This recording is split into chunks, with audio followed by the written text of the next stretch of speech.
Are you looking for a new type of puzzle game? Check out my review of Pedestrian coming up next on Mumbles. Welcome back, everyone, to another episode of Mumbles. In today's episode of Mumbles, I'm reviewing a game called Pedestrian. Now, this game has gotten a lot of reviews and a lot of people talking about it here when it's launched. And it's for that reason I decided that I wanted to review it to give you guys my opinion and my breakdown of this game. But before we get into any of that, I have to ask you guys all a huge favor. If you haven't already, please do subscribe to the channel. Hit that little notification bell. Drop a like on the video if you enjoy it.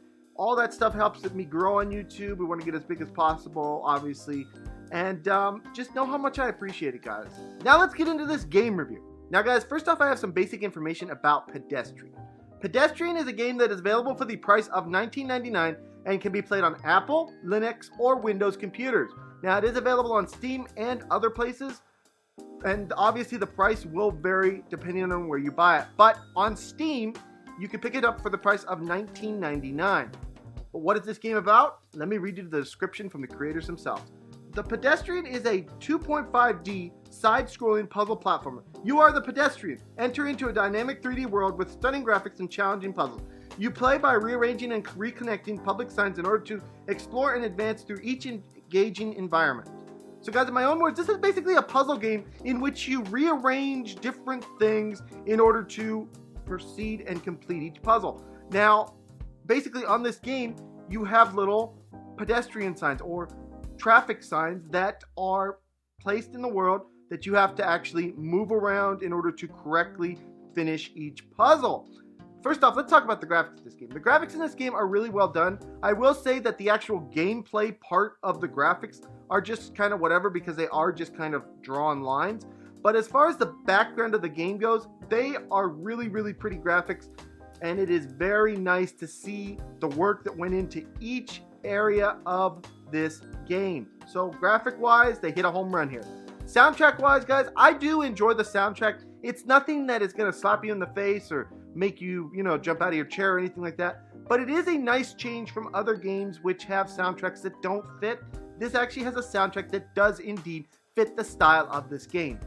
Now, guys, control-wise, for the controls, you can use either the gamepad or the mouse and keyboard. I elect for the mouse and keyboard whenever I can because it's just easier. And I have to say that the controls work 100% fabulous in this game. Now let's talk about the gameplay itself. Guys, in Pedestrian, this game is very much a straightforward game. You basically solve each puzzle by moving and connecting areas together. This is done by moving around signs and connecting doors to each other on the sign. So now, guys, you also have to think about where you place the signs, because if you move the sign too far away from the other sign you're trying to connect it to, or if you have it set in a way that other signs are in the way, you cannot connect that sign to the other sign. So it takes some brain thought into where do I configure these signs and how do I connect them. It's a really interesting game.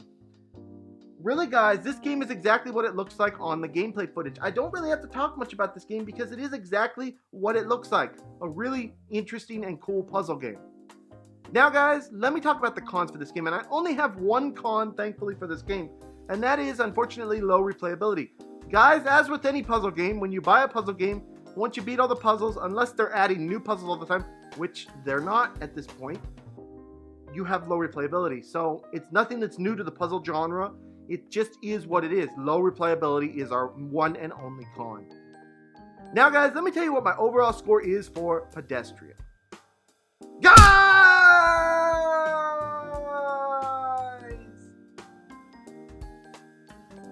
Let's talk about what my overall score is now for Pedestrian, now that I'm done getting hit by signs and stuff. Guys, this is, as I've said, and I keep repeating myself, a really, really unique take on the puzzle genre. It has been a while since I've seen a puzzle game that really kind of intrigued me. The last puzzle game that I saw that super duper intrigued me was Portal Bridge Connector, or whatever it's called, that Portal game that I reviewed like a year ago. And since then, there's been no kind of new school puzzle game that really has drawn my attention. This reminds me a lot of Portal Bridge Connect, and I really love what they did with it. Having to move around the signs and having the background be interesting each time brings a very new feel to each puzzle that you tackle. Guys, this is a really good one. If you're a fan of puzzle games, you need to check this one out. This one is already, in my opinion, a Game of the Year contender. Will it win it? Probably not, but it is, so far, probably the best released game of 2020. With that in mind, the Pedestrian you're going to get a 9 out of 10 on our Mumbles review. Guys, this game was really well done. You need to check it out and give it a chance. Anyways, guys, this is my review of the Pedestrian. I hope you guys all enjoyed it. Please smack that subscribe button, smack the like button, smack all those buttons. And I'll see you guys all in the next video. Bye-bye, everyone. Take care.